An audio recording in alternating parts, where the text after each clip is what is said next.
আজিৰ পৰা 54 বছৰ আগতে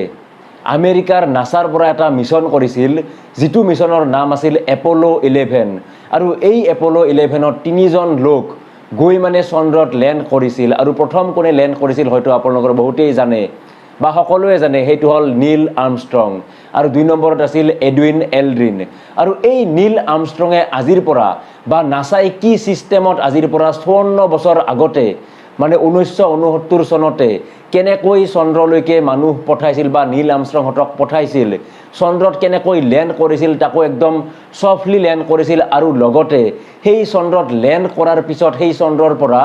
আজিৰ পৰা 54 বছৰ আগতে সেই চন্দ্ৰৰ পৰা উভতিও আহিছিল আমাৰ পৃথিৱীলৈ। আৰু লগতে সেই চন্দ্ৰত যেতিয়া নীল আৰ্মষ্ট্ৰংহঁতে লেণ্ড কৰিছিল তেতিয়া লাইভ দেখাইছিল। ভাবি চাওক, লাইভ টিভিত দেখাইছিল। আৰু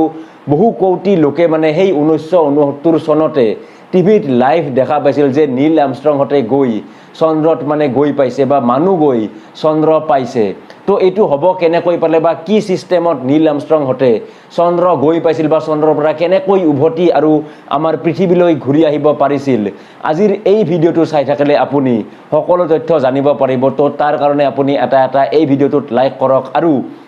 এতিয়া যদি আপুনি Pranjal Kalita YouTube channel subscribe কৰা নাই, এতিয়াই আপুনি ছাবস্ক্ৰাইব কৰি বেল আইকনটো প্ৰেছ কৰি ৰাখি দিব, কাৰণ এনেকুৱা ধৰণৰ ইণ্টাৰেষ্টিং ভিডিঅ' আপোনালোক সকলোৰে বাবে মানে মই সদায় লৈ আহিবলৈ চেষ্টা কৰি থাকোঁ। তো নীল আৰ্মষ্ট্ৰংহঁতক মানে এতিয়া যে নাছাই যে মানে পঠালে যে এপলো 11 মিছনত মানে মানুহ পঠাব, তো এইটো মানে ডাইৰেক্ট হোৱা নাই যে আজিয়ে গম পালোঁ যে আমি আজি একদিনতে মানে পঠাম। তো ইয়াৰ আগত মই আপোনালোকক এটা ভিডিঅ'ত কৈছিলোঁ যে স্পেচত প্ৰথম কিবা বেলেগ জীৱ পঠাইছিল, কিন্তু এটা কুকুৰক পঠাইছিল। সেই ভিডিঅ'টো যদি চোৱা নাই, তলত ডেছক্ৰিপশ্যনত লিংক আছে, লিংকটোত চালে আপুনি গম পাব যে এটা কুকুৰক নাছাই পঠোৱা নাছিল, ৰাছিয়াই পঠাইছিল। ৰাছিয়াই কেনেকৈ মানে কুকুৰ এটাক পঠাইছিল মহাকাশত, সেই কুকুৰটোৰ লগত কি হৈছিল, এইটো যে ইনফৰমেশ্যন আপুনি জানিব পাৰিব।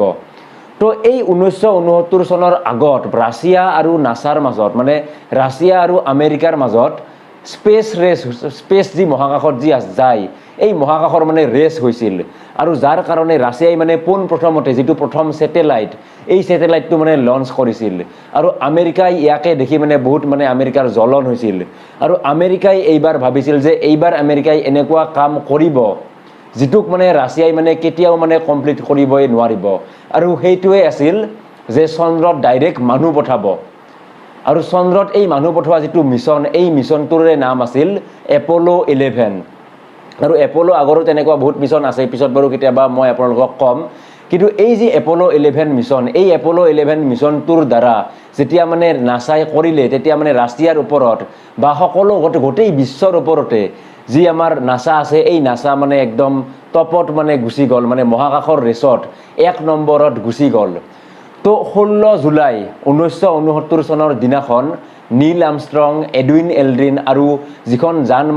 যানখন মানে যিজনে মানে চলাব, মাইকেল কলিংছ, এই তিনিওজন মহাকাশচাৰী এখন মহাকাশযানত বহিলে। আৰু এই মহাকাশযানখনক লৈ গ'ল ছেটাৰ্ণ ভি নামৰ এটা ৰকেটে।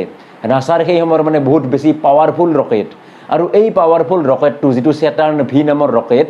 এই ছেটাৰ্ণ ভি নামৰ ৰকেটটোৱে মাত্ৰ 12 মিনিটৰ ভিতৰতে আমাৰ যি পৃথিৱীৰ অৰ্বিট, এই পৃথিৱীৰ অৰ্বিটৰলৈকে মানে লৈ গ'লে এই যি নীল আৰ্মষ্ট্ৰং বহি থকা যিখন মানে মহাকাশযান আছে, এই মহাকাশযানখনক। আৰু 12 মিনিটৰ পিছত যেতিয়া আমাৰ পৃথিৱীৰ অৰ্বিটত এই যিটো মহাকাশযান আছে তেওঁলোকৰ, এই মহাকাশযানখনক এৰি দিলে, তাৰপিছত মানে ছেটাৰ্ণ ভি ৰকেটটো মানে বেলেগ হৈ আমাৰ পৃথিৱীত আৰু ঘূৰি আহিল। আৰু এনেকৈ 16 জুলাইৰ পৰা এই যিখন মহাকাশযান আছে, এই মহাকাশযানখনে প্ৰথমে আমাৰ পৃথিৱীৰ চাৰিওফালে এপাক ঘূৰিলে। আৰু এপাক ঘূৰি মানে ডাইৰেক্ট যি চন্দ্ৰলৈ যাত্ৰা, মানে আমাৰ পৃথিৱীৰ পৰা 3,84,000 কিলোমিটাৰ দূৰলৈ যাত্ৰা, এই যাত্ৰা মানে আৰম্ভ কৰিলে। আৰু অৱশেষত 4 দিনৰ পিছত চন্দ্ৰৰ যিটো অৰ্বিট, এই অৰ্বিটৰ ভিতৰত মানে সোমাই পৰিলে নাছাই পঠোৱা এপলো 11ৰ যিখন মহাকাশযান, এই মহাকাশযানখন। আৰু যেতিয়া এই চন্দ্ৰৰ অৰ্বিটৰ ভিতৰত সোমাই পৰাৰ পিছত আপোনালোকক জনাই থওঁ যে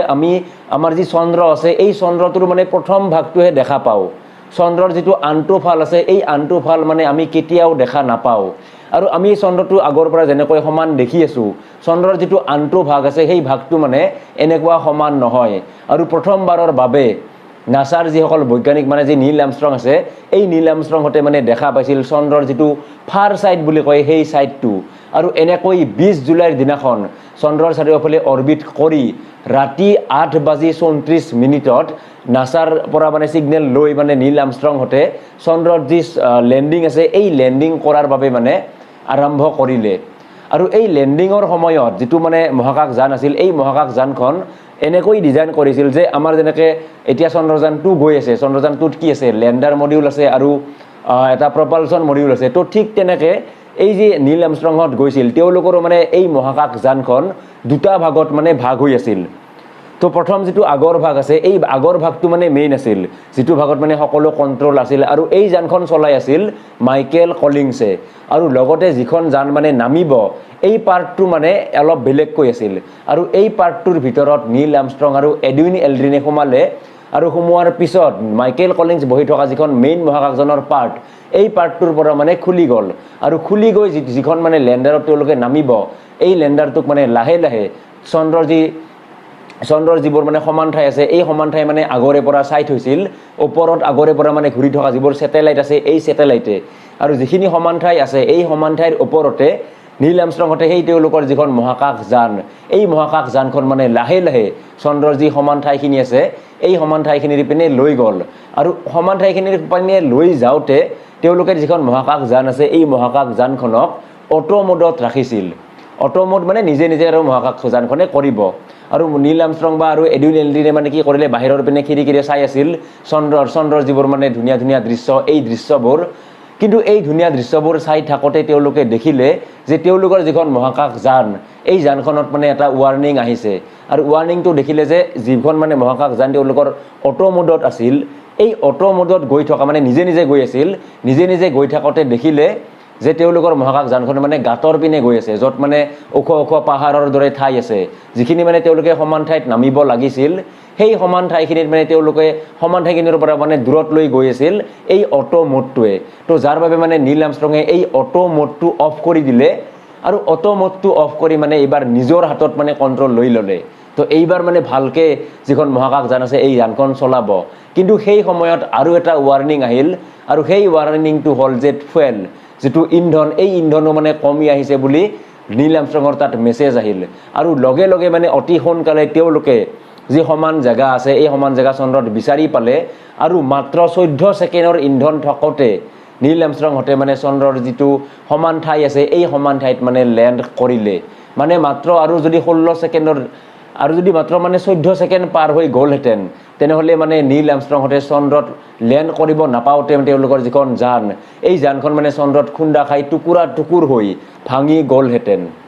আৰু এতিয়া মই আপোনালোকক কৈ আছোঁ যে নীল আৰ্মষ্ট্ৰংহঁতে যেতিয়া চন্দ্ৰত নামিলে তো নামাৰ পিছত মানে লগে লগে চন্দ্ৰৰ মানে পৃষ্ঠত ওলাই যোৱা নাছিলে প্ৰায় 6.5 ঘণ্টা বা 6 ঘণ্টা ধৰি তেওঁলোকৰ যিখন মহাকাশযান এই মহাকাশযানখনৰ ভিতৰতে আছিলে কাৰণ কোনেও নাজানে যে এই চন্দ্ৰত কি আছে বা কি হৈ আছে আৰু 6 ঘণ্টা পিছত মানে 21 জুলাইৰ নিশা 2 বাজি যোৱাৰ পিছত তেওঁলোকৰ যি নীল আৰ্মষ্ট্ৰং আছে এই নীল আৰ্মষ্ট্ৰঙে মানে পোনপ্ৰথমে চন্দ্ৰত যি খোজ আছে এই খোজটো পেলালে আৰু এই নীল আৰ্মষ্ট্ৰঙে চন্দ্ৰত খোজ পেলোৱাৰ পিছত তেওঁৰ পিছে পিছে মানে যি এডুইন এলড্ৰিন এই এডুইন এলড্ৰিনো ওলাই আহিল আৰু ওলাই অহাৰ লগে লগে সকলো পিনে মানে প্ৰচাৰ হৈ গ'ল যে চন্দ্ৰত প্ৰথম মানুহ নীল আৰ্মষ্ট্ৰঙে ভৰি পেলালে আৰু লগতে এডুইন এলড্ৰিনেও গৈ মানে চন্দ্ৰত সফলভাৱে লেণ্ড কৰি মানে চন্দ্ৰপৃষ্ঠত এতিয়া ঘূৰি আছে আৰু চন্দ্ৰত লেণ্ড কৰাৰ পিছত তেওঁলোকে মানে এনেকুৱা এডভান্স চিষ্টেম লৈ গৈছিল যে সেই চন্দ্ৰৰ পৰাই মানে তেওঁলোকে লাইভ টেলিকাষ্ট কৰিলে টিভিত আৰু লাইভ টেলিকাষ্ট কৰি সকলোকে দেখাই দিলে যে একচুৱেলি নাছাই মানে যিটো এপ'লো 11 মিছন এই এপ'লো 11 মিছনত মানে যিটো মানে চন্দ্ৰত মানুহ পঠিওৱা যিটো মিছন এই মিছনটো মানে সম্পূৰ্ণভাৱে সঁচাকৈয়ে মানে কৰিছে ইয়াত মানে কোনো ধৰণৰ ফেক মিছন কৰা নাই আৰু তাৰ পিছত মানে 5-6 ঘণ্টা ধৰি নীল আৰ্মষ্ট্ৰং আৰু এডুইন এলড্ৰিনে চন্দ্ৰপৃষ্ঠত মানে ঘূৰি থাকিলে আৰু তেওঁলোকে এইটো কৈছিল যে চন্দ্ৰপৃষ্ঠৰ যিটো মাটি এই মাটিটো মানে বহুত পিছল আছিল যাৰ বাবে মানে তেওঁলোকে খোজ কৰাত অসুবিধা হৈছিল আৰু লগতে চন্দ্ৰৰ যিটো মধ্যাকৰ্ষণ শক্তি এইটো মানে বহুত কম আৰু এই মধ্যাকৰ্ষণ শক্তি কম হোৱাৰ বাবে মানে তেওঁলোকে যেতিয়া খোজ কাঢ়িছিল তেতিয়া মানে বেছি ওপৰলৈকে তেওঁলোকে কেংগাৰুৰ দৰে মানে ওপৰলৈ উৰি গৈছিল আৰু লগতে তেওঁলোকে মানে এই যে চন্দ্ৰ আছে এই চন্দ্ৰত মানে তেওঁলোকে ইয়াৰ পৰা লৈ যোৱা বিভিন্ন ধৰণৰ বস্তু বা ইকুইপমেণ্ট পঠালে ইকুইপমেণ্ট মানে তাত মানে ৰাখি থ'লে যেনেকৈ এটা লেজাৰ ছিষ্টেম ৰাখিলে আৰু লগতে আমেৰিকাৰ যিখন পতাকা এই পতাকাখনো মানে এই যি চন্দ্ৰ আছে এই চন্দ্ৰত মানে তেওঁলোকে দি দিলে আৰু এনেকৈ বহু সময় থকাৰ পিছত চন্দ্ৰত নীল আৰ্মষ্ট্ৰংহঁতে এতিয়া মেইন যিটো কাম সেই কামটো হ'ল ওপৰত যি মাইকেল কলিংছ ওপৰত যিখন যান লৈ ঘূৰি আছিল সেই ঘূৰি থকা যানখনলৈ তেওঁলোকে আৰু চন্দ্ৰৰ পৰা ওপৰলৈ আহিব লাগে তো এই কামটো কৰাৰ বাবে মানে যিখন লেণ্ডাৰ মডিউল আছিল তাৰ ওপৰত যিখন যান মানে চন্দ্ৰত লেণ্ড কৰিছিল তাৰ ওপৰত মানে আৰু এটা ভাগ আছিল যিটো ভাগে মানে এই যিটো ওপৰত মাইকেল কলিংছে যে ঘূৰাই আছে ওপৰত মাইকেল কলিংছ মানে ঘূৰিয়ে আছিল চন্দ্ৰৰ চাৰিওফালে মেইন মহাকাশ যানখন লৈ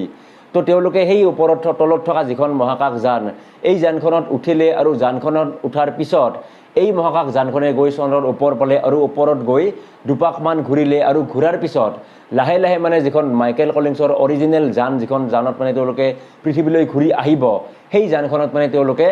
কানেক্ট কৰি দিলে তেওঁলোকে তলৰ পৰা চন্দ্ৰৰ পৰা লৈ যোৱা যানখন আৰু কানেক্ট কৰাৰ পিছত তেওঁলোকে যিখন যানত গৈছিল সেই যানখনৰ পৰা ওলাই গৈ মাইকেল কলিংছ বহি থকা যানখনত গুচি গ'ল আৰু তাৰ পিছত তেওঁলোকে যিখন যানত গৈছিল সেই যানখন চন্দ্ৰত মানে এৰি দিলে আৰু এনেকৈ চন্দ্ৰৰ চাৰিওপিনে 2-3 পাক ঘূৰাৰ পিছত এই যিখন মহাকাশ যান আছে এই মহাকাশ যানখন আমাৰ পৃথিৱীৰ পিনে আহি গ'ল আৰু পৃথিৱীৰ অৰ্বিটত সোমোৱাৰ পিছত 24 জুলাইৰ দিনাখন মাইকেল কলিংছ নীল আৰ্মষ্ট্ৰং আৰু এডুইন এল্ড্ৰিনে যি প্ৰশান্ত মহাসাগৰ এই প্ৰশান্ত মহাসাগৰত মানে লেণ্ড কৰিলে আৰু প্ৰশান্ত মহাসাগৰত লেণ্ড কৰাৰ লগে লগে আমেৰিকাৰ যি নেভি আছে এই নেভিয়ে গৈ নীল আৰ্মষ্ট্ৰং আৰু লগতে দুয়োজনকে ৰেস্কিউ কৰিলে বা দুয়োজনকে লৈ আহিলে আৰু তেওঁলোকে ক'লে বা সকলো বিৱৰি ক'লে যে চন্দ্ৰত তেওঁলোকে কেনেকৈ লেণ্ড কৰিছিল বা কি ছিষ্টেমত তেওঁলোকে চন্দ্ৰৰ পৰা আমাৰ পৃথিৱীলৈ পুনৰ মানে ঘূৰি আহিব পাৰিলে কিন্তু এতিয়া আপুনি ভাবি চাইছেনে যে এতিয়া কিয় বাৰু আমাৰ যি চন্দ্ৰ আছে এই চন্দ্ৰলৈ মানুহ নপঠোৱা হ'ল কোনো দেশে তো ইয়াৰ মেইন কাৰণ কি বা কিহৰ কাৰণে চন্দ্ৰলৈ মানুহ নপঠোৱা হ'ল পিছত কেতিয়াবা এটা নেক্সট ভিডিঅ'ত মই আপোনালোকক ক'বলৈ চেষ্টা কৰিম কাৰণ এই ভিডিঅ'টো এতিয়া মানে বহুত বেছি দীঘল হৈ গৈছে তো আপোনালোকে কেনেকুৱা পালে চাই বা আপুনি আজি নিশ্চয় গম পালে যে প্ৰথম মানুহ কেনেকৈ গৈছিল চন্দ্ৰত ভিডিঅ'বোৰ পাই থাকিবৰ বাবে আপুনি এতিয়াই প্ৰাঞ্জল কলিতা ইউটিউব চেনেল এতিয়াই আপুনি ছাবস্ক্ৰাইব কৰি ৰাখি থওক তো আজিলৈ মানে বাই বাই